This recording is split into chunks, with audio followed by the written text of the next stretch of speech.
आज का प्रण कभी किसी की कमजोरी का मजाक नहीं उड़ाएंगे। आप सबको एमएसजी महापरोपकार महीने की बहुत बहुत बधाई हो। साथ संगत देश विदेश में जगह जगह में ब्लड डोनेट करते हैं और ब्लड डोनेट करना अपने आप में बहुत बड़ी बात। आपके थोड़े से किए गए ब्लड डोनेट से अगर किसी की जिंदगी बच जाती है तो ये अपने आप में महान सेवा है। नर सेवा, नारायण सेवा, और हमारे बच्चे लगभग 3 लाख हैं कम से कम। वैसे तो आज करोड़ों में संख्या पहुंच गई होगी जो ब्लड डोनेट करने को तैयार रहते हैं। अगर जिम्मेदार गिनती करें तो पता चल जाएगा। तो ब्लड डोनेट क्यों करना चाहिए? क्या इससे कोई नुकसान भी हो जाता है? जी नहीं। अगर आप ब्लड डोनेट करते हैं तो आपको उस जीव की, उस बंदे की दुआएं जरूर लगेंगी जो आपके खून की वजह से जिंदगी मौत से लड़ता हुआ जिंदगी की जंग जीत गया। और सत्संगियों का तो ये हमने देखा है, ब्लड डोनेट करते हैं, नया खून बनता है, वो पहले वाले से अच्छा बनता है, बल्कि निरोगी काया हो जाती है। तो ब्लड डोनेट आप जरूर किया करें। जो स्वस्थ हैं, जो तंदुरुस्त है, आपको भगवान ने नियामत दे रखी है जो आप खूनदान कर सकते हैं। वरना कई कारणों से खूनदान नहीं किया जा सकता और अपने यहाँ नियम है, 3 महीने बाद ब्लड डोनेट किया जा सकता है। सेवादारों से एक ही गुजारिश, ब्लड डोनेट करने से पहले डेरे को सूचना जरूर दें। क्योंकि आजकल जबरदस्त तरीके से बिजनेस चल रहा है, आदमी के शरीर के अंग बेचे जाते हैं, खून का व्यापार होता है, बहुत सारे व्यापार जो पहले सुने नहीं जाते थे। आज लोग शैतान का रूप धारण कर, हमने आंखों से नहीं देखा, सुनी हुई बात और बहुत सारी बात का अनुभव होता है कि हाँ, ये सच है। कोरोना काल में बहुत सारे लोग मरे और लोगों ने बताया कि कई जगह ऐसा भी हुआ कि उनको कोरोना नहीं था, फिर भी उनकी मौत हो गई। और वैसे तो डॉक्टर ही बढ़िया बता सकते हैं, लेकिन एक देशी तरीका, एक सादी भाषा में, अगर कहीं कोरोना फेफड़ों में है, बंदा मर गया, फेफड़े अभी 100% खत्म नहीं हुए, वो कोरोना फेफड़ों को वही खाता रहेगा, उसको श्वास आने जाने बंद हो गए। अब कोरोना इतना तोड़कर बाहर आ सकता है तो कोई बचता ही नहीं। आज धरती पे डराने वाले ने बात बना के फैला दी, कारण क्या? किसी भी बॉडी के नजदीक ना जाओ, और परिवार वाले भी नहीं गए, डर के मारे। किसी ने दिमाग नहीं लगाया, जब आदमी मर गया, उसके फेफड़ों में बैठा कोरोना उठकर बाहर आएगा कैसे? वो तो खत्म हो गया है। श्वास बंद हुए जब, सारा शरीर ही बंद हो गया, कोरोना कहां से बाहर आ गया?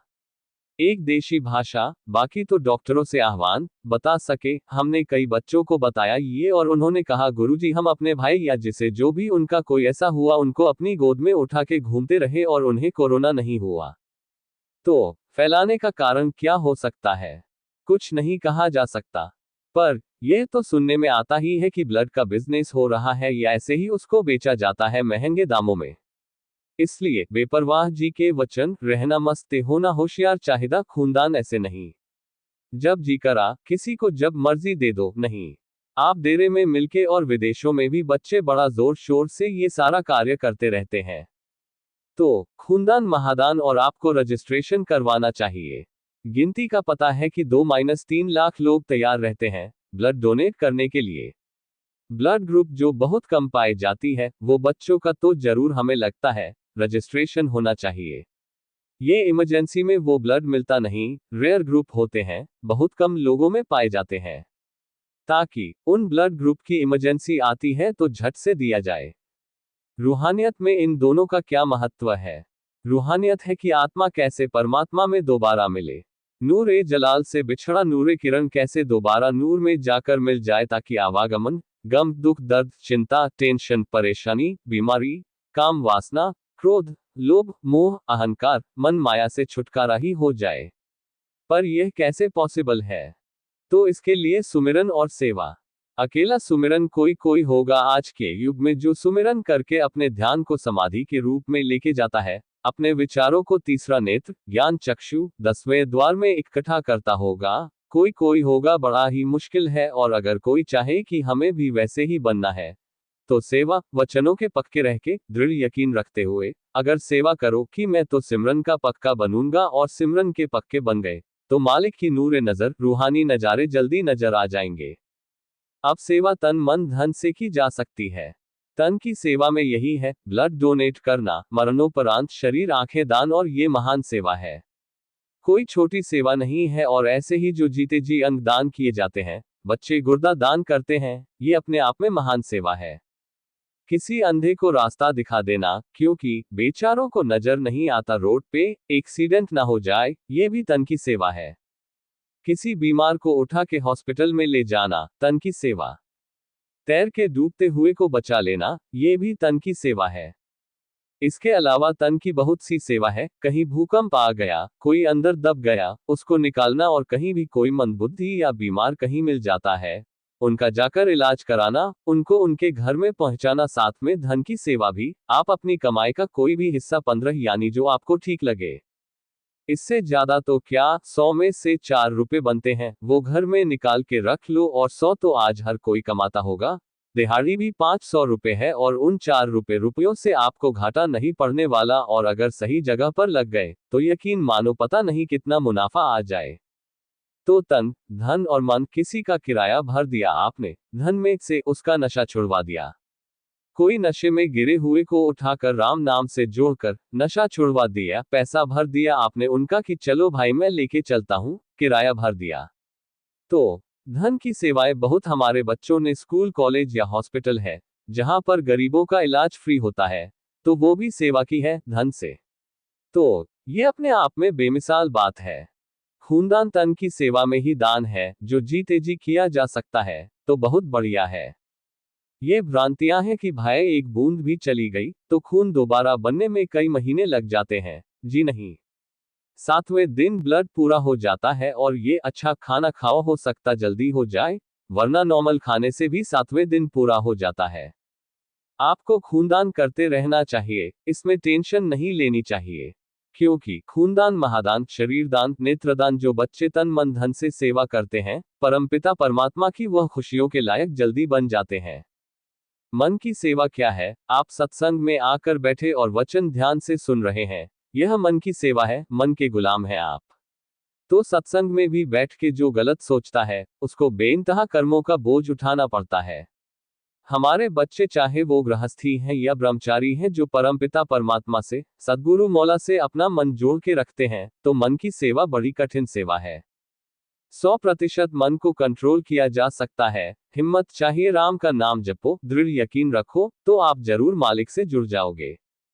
हम जब भी आते थे, कोई मान बढ़ाई की चाह लेके नहीं आते थे। हम ऐसी जगह पे बैठते थे जहां सीधी आंखें यार के चेहरे पर टिकी रहे, बस। तो उनके चेहरे से हमें तो हर रूप में परम पिता परमात्मा नजर आ रहा है। आज भी आपके अंदर बैठा दिख रहा है। जिधर भी निगाह मारते हैं, हर जगह वो है, तो हमारा ध्यान किसी और तरफ नहीं होता था। एक यार काफी है, बार बार नहीं बनाने चाहिए। और यार भी ऐसा हो जो दोनों जहां का साथी हो, फिर दूसरे से क्या लेना देना। सिर हिलाने से कुछ नहीं होता, जी हजूरिया बनने से कुछ नहीं होता। आंखें कहीं और नाच रही है, ध्यान कहीं और है, अंदर कुछ और चल रहा है, ध्यान अट्रैक्शन कहीं और ही घूम रहा है। तो कैसे आप रूहानियत में, सूफियत में तरक्की करोगे, और कैसे उस परमपिता परमात्मा के नूरी स्वरूप को देखोगे, जो दोनों जहां में सबकी खबर रखता है और सबके अंदर रहता है। हमने जो अनुभव किया, उसको देखा है। शाह सतनाम जी दाता का महारहमोकर्म, अरबों खरबों सजदे उस दाता रहबर को, जिनका यह महारहमोकर्म एमएसजी अवतार महीना चल रहा है, भंडारा चल रहा है। क्योंकि साईं मस्ताना जी महाराज ने परम पिता दाता रहबर को गुरु गद्दी पे बिठाया 28 फरवरी को, तो वह दिन मनाते हैं। लेकिन हम तो पूरा महीना ही अब भंडारा मनाते हैं।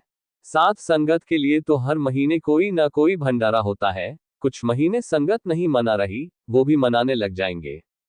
ये वो सच्चे आशिक हैं, जो अपने सद्गुरु के हैं। इनको तो सेवा का मौका चाहिए। कहते हैं ना, फूल खिलते हैं, भंवरे मंडराने लगते हैं, हमारे वाले तो बस सेवा की आवाज सुनते हैं, खूब मंडराने लग जाते हैं। घर में तैयारियां शुरू हो जाती हैं। भाई, सेवा का मौका आ गया, बस अब निकलना नहीं चाहिए। लोग डरते हैं और ये सेवा के लिए भागते चले जाते हैं। अब रानिया की बात बताते हैं। वहां एक साइड में चावल गांव में बांधा था, तो वहां पे 20 फुट पानी था। तब बच्चे पानी में भी रहे इतनी देर तक। एक बच्चे को तो सांप ने काट लिया था। लेकिन क्या मजाल, बाल भी बांका हो जाए, और मजाल है कि सद्गुरु की आशिकी में फर्क आ जाए। नहीं, यहाँ तो एक मच्छर काट दे, यहाँ आकर बुखार हो जाए। कई ऐसे भी आशिक हैं, उसमें दुम उठा लेते हैं कि मेरे को बुखार क्यों हुआ।